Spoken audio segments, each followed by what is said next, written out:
It's just a short series of sentences that describe something that is happening or something that happened. And the best part? You can create these many stories in your head anytime, while walking, cooking, waiting for a bus, or even before you sleep. The secret to making these stories is to use the what, where, when, why method. First, say what is happening. Then, say where it's happening. Add when it's happening. And finally, say why it's happening or how you feel about it. This method gives your brain a clear and easy way to think in English without stopping. For example, you can start with something super simple. I wake up. That's the what. Then add, I wake up in my room. That's the where. Then, I wake up in my room at 7 o'clock. That's the when. Finally, I wake up in my room at 7 o'clock because I want to go to work. That's the why. Now you don't just have one sentence. You have a mini story that your brain made in English. Let's do another one together. Start small. I open the window. That's the what. Add a where. I open the window in my kitchen. Add a when. I open the window in my kitchen in the morning. Add a why. I open the window in my kitchen in the morning because I want fresh air. Now you've told me a tiny story about your life. Many stories are powerful because they give you context. When your brain has context, it remembers the words longer. It also helps you think faster because you're not just trying to remember one word. You're building a picture in your mind. And pictures are easier for your brain than translations. Let me give you another example. I walk to the shop. Where? I walk to the shop near my house. When? I walk to the shop near my house in the evening. Why? I walk to the shop near my house in the evening because I need bread. Can you feel how this makes your English thinking stronger? You're not just learning walk or shop. You're putting them together in a way your brain loves. Here's the spike moment. I'm going to give you a scenario, and I want you to make your own mini story right now. Imagine this. You are at the beach. The sun is shining. The sea is blue. You can hear the sound of the waves. People are walking, laughing, and playing games. You have an ice cream in your hand. Now, use the what, where, when, why method and make a mini story about this. Say it out loud. Yes, right now. Don't just think it, speak it. You might say, I eat ice cream. I eat ice cream at the beach. I eat ice cream at the beach in the afternoon. I eat ice cream at the beach in the afternoon because it's hot and I feel happy. Did you notice something? That story was yours. It came from your mind. And once you start doing this, you will feel more confident, more creative, and more comfortable in English. You won't be stuck thinking, oh, how do I say this? Because your brain will already be practicing putting sentences together naturally. Another great thing about mini stories is that they can grow. You can start with 3 sentences, then 4, then 5. Before you know it, you can speak for 1 minute in English without stopping. And that's when you start to sound more fluent. So, here's your challenge for today. Make 3 mini stories before you go to sleep tonight. They can be about anything, your breakfast, a trip to the park, or a memory from last weekend. Use the what, where, when, why method every time. Keep them simple, keep them short, and most importantly, keep them in English. Transition. Once you can make many stories like this, you're training your brain to stay in English for longer. And when your brain can stay in English, that's when your speaking starts to feel free. So now, let's move to the next step. keeping your mind in English for longer periods without switching back to your native language. Chapter 5. Surround yourself with English thinking. Your brain is like a sponge. It absorbs whatever you give it the most. If your daily life is full of your native language, then your brain will naturally think in that language. But if you fill your day with more and more English, your brain will start to switch automatically. This is not magic. This is simply how the mind works. It learns to use what it sees, hears, and feels every single day. The more English you surround yourself with, the more natural it will become. Think about this. When a child grows up, they don't study grammar first. They hear the language all around them. Parents talk. Friends talk. Songs play. TV shows are on.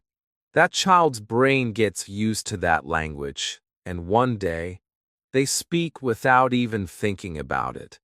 You can do the same with English. You just need to give your brain enough English every day, even if it's just a little at first. You don't have to move to another country to make this happen. You can create an English world right where you are. Start small. Listen to English podcasts while you wash dishes. Play English music when you walk to work or school. Watch short videos in English instead of scrolling in your own language. Even changing your phone's language settings can make a difference. Suddenly, you will see words like settings, battery, and calendar in English every day, and they will become normal for you. Here's another easy habit. Before you go to sleep, think about your day in English. Don't worry if your sentences are simple. You can say, I woke up. I ate breakfast. I worked. I went home. The point is not to be perfect. The point is to make your brain practice. If you do this every night, you will slowly build an English voice in your head that speaks without needing to translate. I like to call this the English bubble idea. Imagine you have a bubble around you. When you are inside this bubble, only English exists. No native language allowed.